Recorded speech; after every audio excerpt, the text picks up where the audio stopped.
Estamos de volta com o segundo bloco do programa Despertar da Consciência, 11º programa da nossa série, onde estamos falando sobre fixações mentais, aqui na TV Mundo Maior, TVC Canal 13 e demais afiliadas.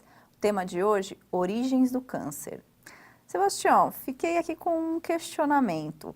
As doenças, elas contribuem ou não para a nossa evolução, para a nossa transformação? Vamos começar relembrando Paulo de Tarso.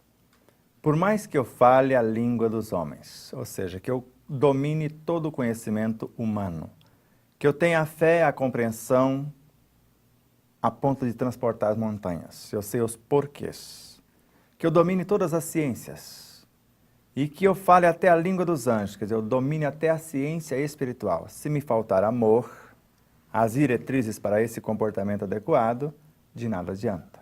Então não é o que sabemos. Se eu doar tudo que tenho, e se mais nada tiver, entregar o meu próprio corpo a ser fracionado e colocado a benefício daqueles que carecem do necessário, se eu não fizer isso com consciência, com amor, se isso não me transformar, de nada adianta. Então, assim, eu posso até compreender o porquê, então, de ter adoecido, mas se eu não fizer uma mudança prática, vivenciada, então de nada vai, não me adianta de nada saber, compreender o motivo de ter adoecido. Exatamente isso. Lembra porque eu falei da vez passada, eu não preciso nem mais estar aqui, ela já consegue conduzir sozinha. Exatamente isso. Entendeu? Então não adianta nada eu sofrer. E ainda, quando as pessoas se revoltam contra Deus, se revoltam contra a vida, doenças não vieram nos interromper a experiência, vieram dar um alerta que eu estou maltratando o meu universo.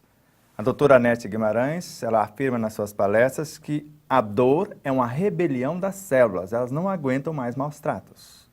Assim como Ramatiz, na obra Sob a Luz do Espiritismo, os vírus, os vibriões psíquicos, ou os vibriões, os ultravírus, os vermes, os micróbios, esses seres, os infinitamente pequenos, que têm o objetivo ou têm a função de sustentar a harmonia do nosso corpo e não de agredir-nos. Quando maltratados, a doença é quando nós começamos a expulsá-los, a desorganizá-los e eles começam a fugir de nós. Ou seja, quando está doendo, o universo que eu aglutinei, a energia que eu congestionei e não promovi, eu estou devolvendo a semelhança da parábola dos talentos que quem não promove, devolve. Então eu vou ter que recomeçar o caminho. Não por acaso, Emmanuel fala que o processo evolutivo se dá por meio da recapitulação. Então se eu não conduzir adequadamente o patrimônio físico, eu posso dilacerar esse patrimônio. E não só isso. Quando nós vemos Dias da Cruz, na obra Pérolas do Grande Além, no capítulo 17, onde ele fala da autoflagelação, ele fala que toda violência levada a efeito por nós contra os outros significa dilaceração em nós mesmos. Então, quando eu penso contrariando as leis, porque a lei de atração ou a atração é a lei de amor no meu universo mental. Quando eu violo essa lei, eu aciono uma lei que, segundo o Dr. Jorge Andréas, é 100 trilhões de vezes mais potente do que a lei de atração, que é a lei de repulsão. E eu começo a perturbar as forças criadoras, que são os elementais, que dariam origem aos elementos subatômicos, aos elétrons, a uma infinidade de seres que compõem os átomos. E esses seres desorganizados ou subvertidos pelas minhas emoções desgovernadas, os meus pensamentos em desalinhos, eles passam a se nutrir dos elementos primários. Então imagine aqui um elétron, um aglomerado de fótons. Fótons são seres vivos, elementais em outros estágios, que nasceram da matéria mental. Esses elétrons se nutrindo desses elementos menores e constituindo ou transformando-se a partir dos pensamentos negativos, segundo Joana de Ângeles, em Dias Gloriosos, ao invés de criarmos, pelo pensamento positivo, acelerando o núcleo atômico, a energia neutra, para transformá-la em prótons, os prótons para gerar os elétrons no sentido positivo, acelerando os elétrons para gerar os fótons, que são partículas de equilíbrios, como se nós obrigássemos os fótons, trazendo eles um degrau atrás, e construímos os elétrons que tornam os elementos agressores, que nós chamamos de radicais livres, com o pensamento negativo. E ele passa a atacar o meu próprio universo e a se alimentar das minhas forças vitais, a partir desse pensamento em desatino. Então essas origens, não só do câncer, mas a origem de todas as coisas. Nós não estamos aí com um câncer em nossa sociedade chamado corrupção. Sim. Isso é um câncer em tamanho maior na nossa sociedade. Como nós vamos vacinar o nosso país, o Brasil pelo menos, ou o planeta? Nós vamos começar a construindo o ser ou o planeta, o país ideal em nós. Onde nós vamos, como presidentes da nossa realidade, construir os ministros que vão trabalhar em prol da harmonia dessa comunidade, eleger ou treinar, construir os governantes de cada estado, que representam os sistemas do nosso corpo, e ao mesmo tempo os governantes de cada uma das cidades, que representam os nossos órgãos, e assim como o comportamento de cada cidadão, que representa cada célula, cada microelemento que compõe essa carruagem. Então, cada um de nós já tem um país aqui a governar. Exato. Se eu governo adequadamente, sem corrupção, sem lesar ninguém no meu país, porque basta imaginar uma pessoa usando de equipamentos simples como o telefone, assaltando o tempo do outro. Outros assaltando a alegria do outro. Outro assaltando várias outras coisas e assim por diante. E nós queremos governantes lá fora mais honestos dos que nós temos aqui dentro? O que eu quero lá fora, eu construo aqui dentro. O mal que me faz mal é o mal que eu faço. Joana de Ângeles. O único mal a temer é aquele que ainda existe em mim. André Luiz.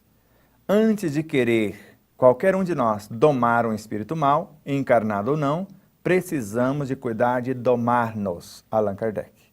Então, enquanto não construirmos o país harmônico, gerenciarmos os recursos, a maioria de nós comemos 20 vezes a mais do que necessitamos. Estragamos de 30% a 40% às vezes do alimento para enfeitar a mesa. Que país nós queremos sem desperdício? O alimento já chegou à casa dos 60% de desperdício em nosso planeta. 15% seria o suficiente para alimentar todo mundo que está passando fome no mundo. 15% do desperdício. Sobraria ainda 35%.